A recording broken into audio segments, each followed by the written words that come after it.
Now, depressed construction activity in the US is expected to show through in September.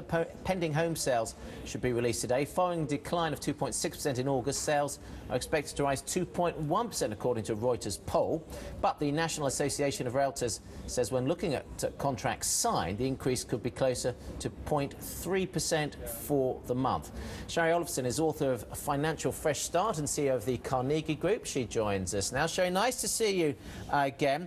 We saw in July and August... Good morning. Thanks for having me. It's always a pleasure. We saw in July and August the impact of mortgage rates going up and all that taper talk. Now that they've come down, is that going to feed through into pending home sales or not?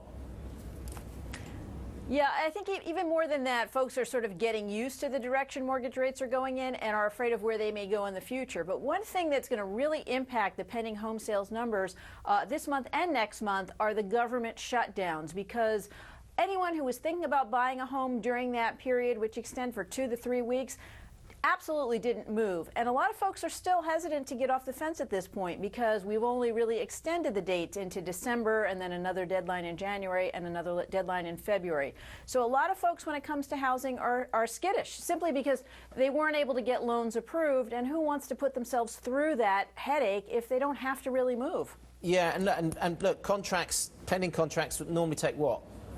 I guess 2 months to close, so there's going to be a delay, right? Yeah, in the U.S., about 2 months. But, you know, we had problems with lower staffing at some of the government agencies. So there were as few as 30 people, for example, at one point approving the FHA mortgage. In addition to the actual government agencies, though, that are in housing, we rely on the Social Security Administration and on the IRS to get loans approved and processed and through the system.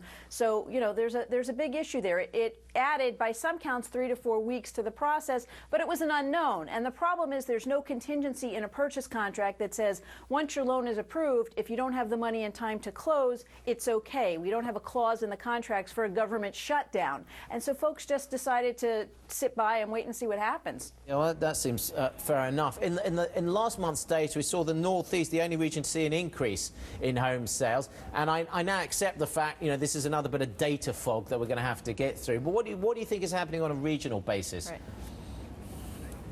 Well, another big influencer that we're seeing on a regional basis is inventory availability, because inventory has been tight in the U.S. for quite a while on existing homes, but also on new construction, because, of course, new construction is down to less than half of what it historically is. So I think that's probably one of the biggest influencers at this point.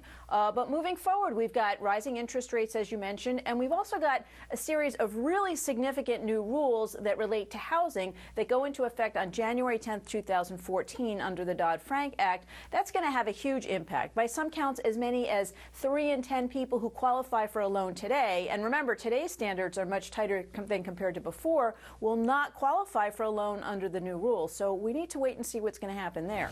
All right, lots of things we need to clear up. Shari, always good to speak to you. Thanks very much for joining us this morning. Shari Olefson.